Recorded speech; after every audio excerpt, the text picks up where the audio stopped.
Welcome to today's episode of Amastrides. Title: Beyond the Kitchen. Finding Fulfillment as a Working Mom. Amara, a devoted mother and wife, silently battles the weight of motherhood, identity loss, and emotional burnout. But one day she dares to ask, is this all there is? Her journey from self-neglect to rediscovery leads her through therapy, healing, and purpose.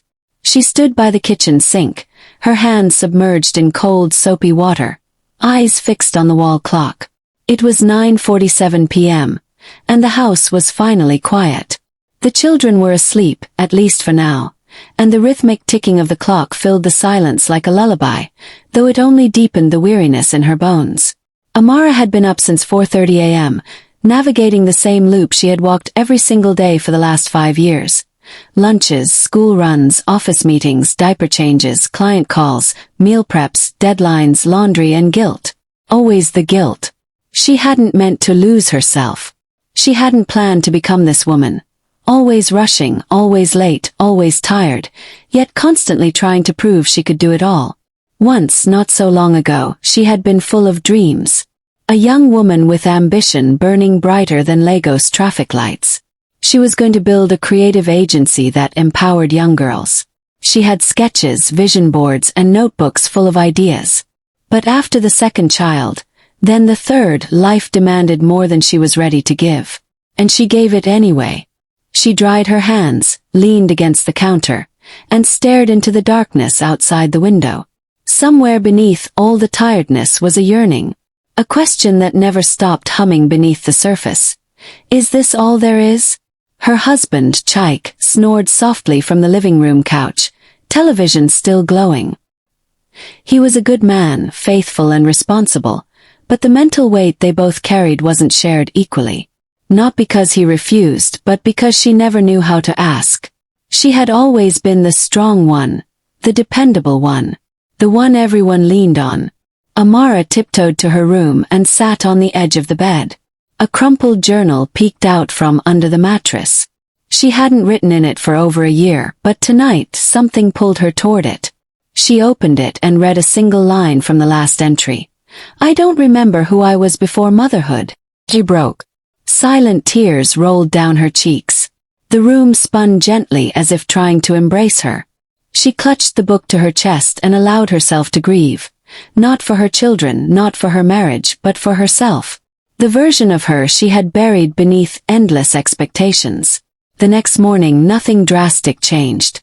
The children still needed cereal. The baby still cried for attention. Chaik still forgot to take out the trash. But something small stirred in her. Something defiant and beautiful. That evening, she told Chaik she needed 2 hours to herself. No explanations. Just 2 hours.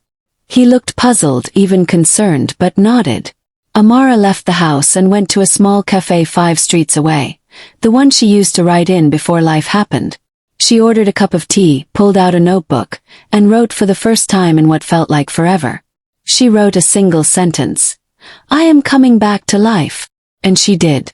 Started with 1 evening a week, then 2. She joined an online writing group for women. Most of them were moms. Some divorced, some single, some on their 5th child. But they shared something sacred, the hunger for more. As weeks passed, Amara began to change. Not in loud, noticeable ways, but subtle shifts. Her laughter grew lighter. Her eyes held sparks again. She began saying no without guilt and yes without fear. She signed up for a weekend workshop in Abuja on storytelling and women's identity.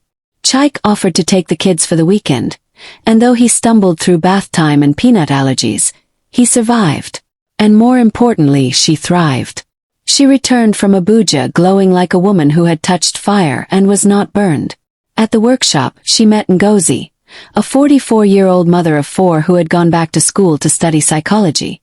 They connected instantly.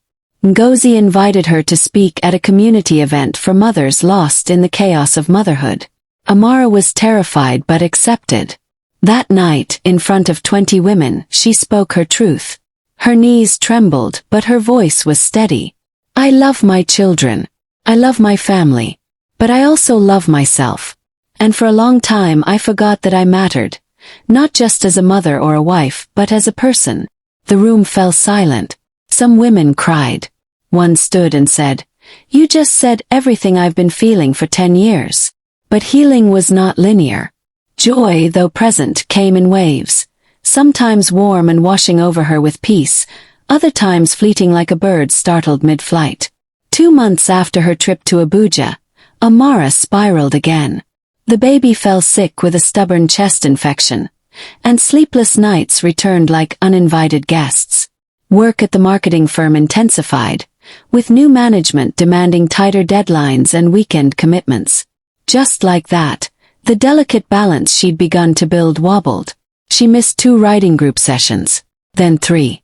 She stopped responding to Ngozi's texts. Her blog went silent. Each evening, after bathing her feverish son and helping her daughter with assignments while nursing a throbbing headache, she sank into bed feeling like a failure. The lies crept back in. "You see, you were foolish to think you could have more. This is your life. You're a mother first. That's all you'll ever be. Stop reaching for what you can't hold." One evening, she snapped at her daughter over spilled water. The little girl ran to her room crying. Chaik tried to intervene, but Amara waved him off and locked herself in the bathroom. She sat on the tiled floor, hugging her knees, ashamed of the rage flaring inside her like wildfire. She was tired, bone-tired.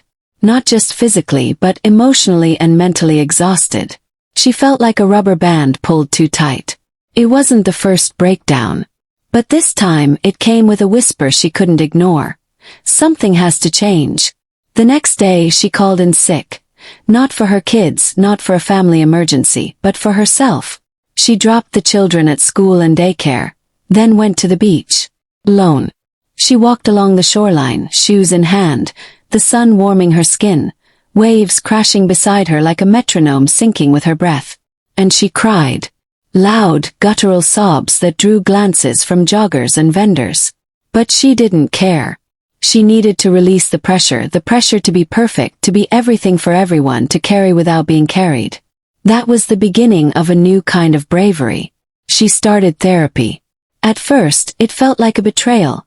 To herself, to her upbringing, to the strong African woman she was raised to be. Her mother had never spoken of therapy. Her aunties would call it Oyinbo madness. But Amara chose healing over tradition. She chose to face the pain buried beneath routines and smiles. In therapy, she confronted the deep-seated belief that her worth was tied to productivity, that rest was lazy, that motherhood required self-erasure. She revisited the trauma of her childhood. The absent father who disappeared after her 6th birthday, the mother who worked 3 jobs and still smiled on Sunday mornings, the family culture of enduring without complaint.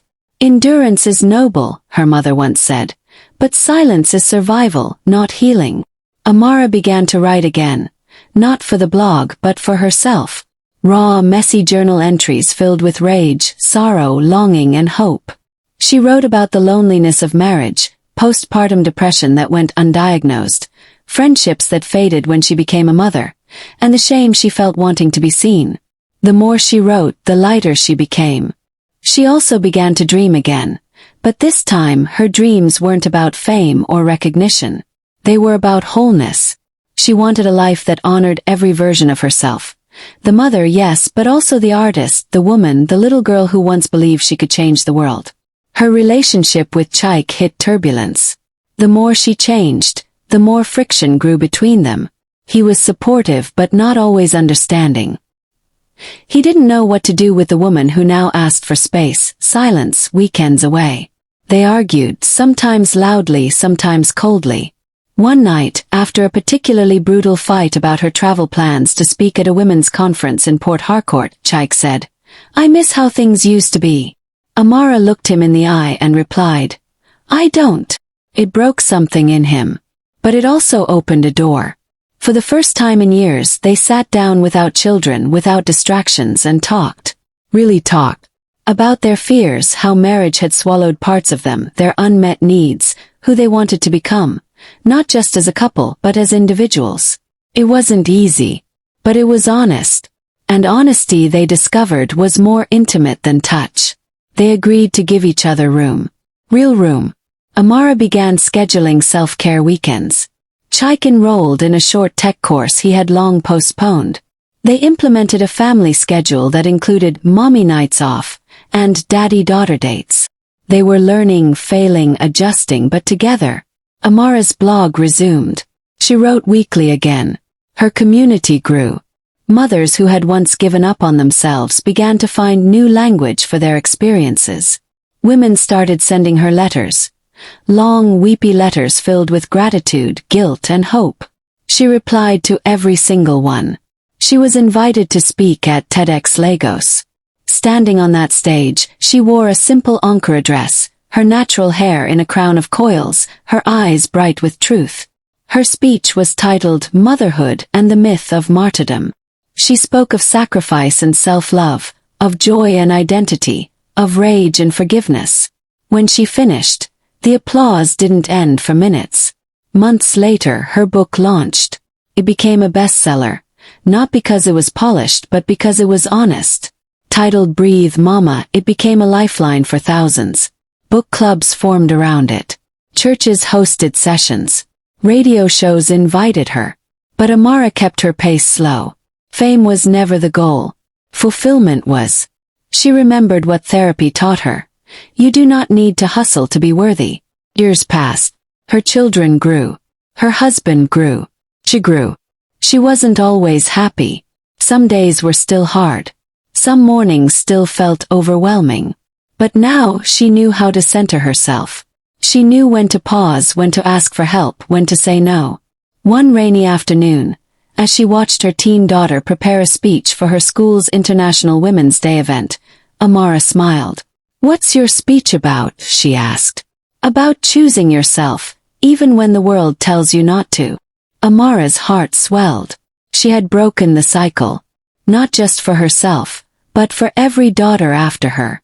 That moment was a turning point. Amara realized she was not alone. The cycle she was breaking wasn't just hers. It was generational. Her mother had lived and died in service to everyone else. Her aunts, her cousins, they wore their exhaustion like honor badges. But Amara wanted more for herself and for her daughters. She wanted freedom. Freedom to be whole. Freedom to be seen. Freedom to live a life that was truly hers. And with that, Amara took her deepest breath yet, and stepped boldly into the future. This is not just a story of motherhood. It's a story of choosing yourself, breaking cycles, and finding your voice again. Maybe you're like Amara. Giving your all, forgetting your name, living for everyone else while your soul whispers, "What about me?" This is your reminder. You are not alone. You are not invisible. And your story doesn't end in the kitchen, or the chaos, or the silence. Like Amara, you can rise. You can reclaim. You can rewrite the story, one stride at a time. Your healing is not a betrayal. It's a beginning.